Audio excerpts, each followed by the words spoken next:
ये बड़ी मुसीबत और बड़ा झटका राहुल गांधी के लिए। लोकसभा में देखिए अयोग्य घोषित करने के बाद से नोटिफिकेशन भी जारी कर दिया गया है। राहुल को कल सुनाई गई थी 2 साल की सजा, सूरत कोर्ट ने सजा सुनाई थी मानहानि केस में, और इसके बाद से लगातार राहुल गांधी की मुश्किलें बढ़ती गई और आज राहुल गांधी को लोकसभा से अयोग्य घोषित कर दिया गया है। और विनय हमारे साथ लगातार बने हुए हैं।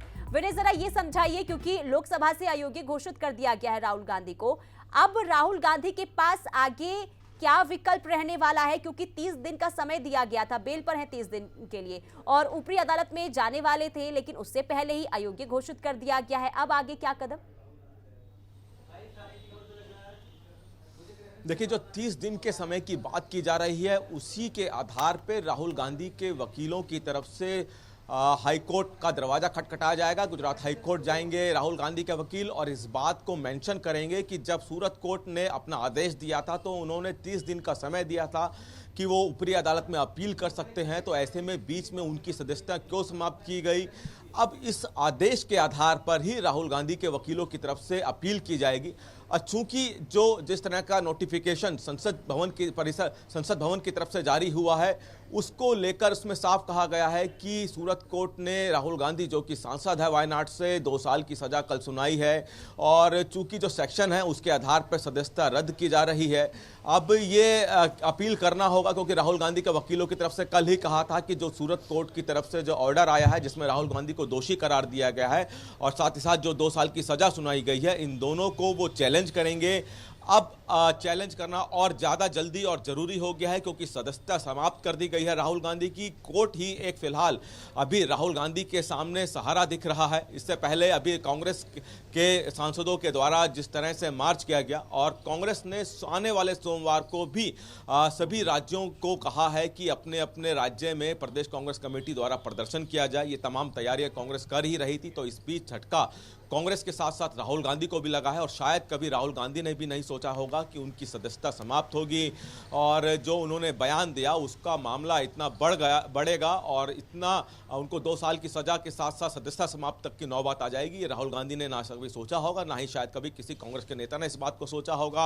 अब चूंकि जब सदस्यता समाप्त हो गई है तो अब सोचना पड़ेगा कांग्रेस को कि अब कैसे आगे इसको चैलेंज किया जाए। सड़कों पर प्रदर्शन तो कांग्रेस कर ही रही है, लेकिन कोर्ट में भी इस लड़ाई को लड़ना है और इस लड़ाई को जीतना है। अगर कांग्रेस को राहुल गांधी की सदस्यता बरकरार रखनी है तो कोर्ट में भी इसको लड़ना जरूरी है, और उसी की तैयारी में अब शायद राहुल गांधी के वकील लग गए होंगे। चलिए ठीक है विनय, बने रहिए और न्यूज रूम का रुख करते हैं। प्रोक्ष चौधरी हमारे साथ बने हुए। प्रोक्ष, जरा ये समझाइए, क्योंकि राहुल गांधी को 30 दिन के लिए राहत दी गई थी, यानी कि 30 दिन के बेल पर थे राहुल गांधी।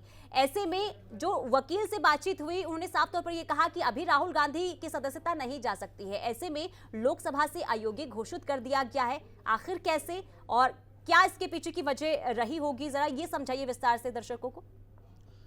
जी बिल्कुल, देखिए पुनीता, क्योंकि राहुल गांधी को झटका तो लगा है, लेकिन बात करें 2 वर्ष की, क्योंकि पहले जब मनमोहन सिंह की सरकार थी, कांग्रेस की सरकार थी, तो उस समय जो ये समय अवधि थी ये 5 वर्ष की थी कि अगर किसी को सजा होती है तो और 5 साल तक की होती है तो सदस्यता रद्द होगी। लेकिन इसका विरोध राहुल गांधी ने किया था और उसके बाद इसको समय अवधि को घटा के 2 साल कर दिया था। अब 2 साल कर दिया और राहुल गांधी को भी जो बीते दिन है मानहानि केस में, तो 2 वर्ष की सजा हुई है। तो ऐसे में उसी कानून के तहत राहुल गांधी की जो सदस्यता है उसको खत्म किया गया है। तो कहीं ना कहीं ये गले की फांस जो है राहुल गांधी के लिए भी बनती नजर आ रही है कि सदस्यता राहुल गांधी के लिए रद्द कर दी गई है। लेकिन क्योंकि लीगल पूरा मैटर अब हो जाएगा, राहुल गांधी के जो वकील है उनकी तरफ से बीते दिन भी कहा गया था कि इस पूरे मामले को जो है लीगल तरीके से लिया जाएगा, और अब देखना रहेगा किस तरीके की स्टेप जो है राहुल गांधी के वकीलों की तरफ से लिए जाएंगे, क्या आगे अपील की जाएगी, किस तरीके से रहने वाली है पूरी की पूरी कड़ी किस तरीके से रहेगी। तो ऐसे में अब अगला जो स्टेप है वो वकीलों की तरफ से क्या लिया जाता है, ये देखने वाली बात रहेगी। लेकिन क्योंकि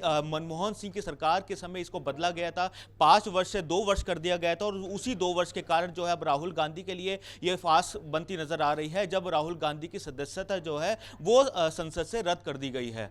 पुनीता बिल्कुल ठीक है, बने रहिए। विनय के पास एक बार फिर चलते हैं। विनय, देखिए राहुल गांधी हर बार बयान देते हैं और अपने ही बयानों में घिरते हुए नजर आते हैं। लगातार बीजेपी की तरफ से हमला भी किया जाता है, लेकिन इस बार जो राहुल गांधी ने 2019 के बयान को लेकर जो उन्हें झटका लगा है, शायद राहुल गांधी ने भी नहीं सोचा होगा कि उनका एक बयान उनके लिए इतनी बड़ी मुसीबत बन सकता है।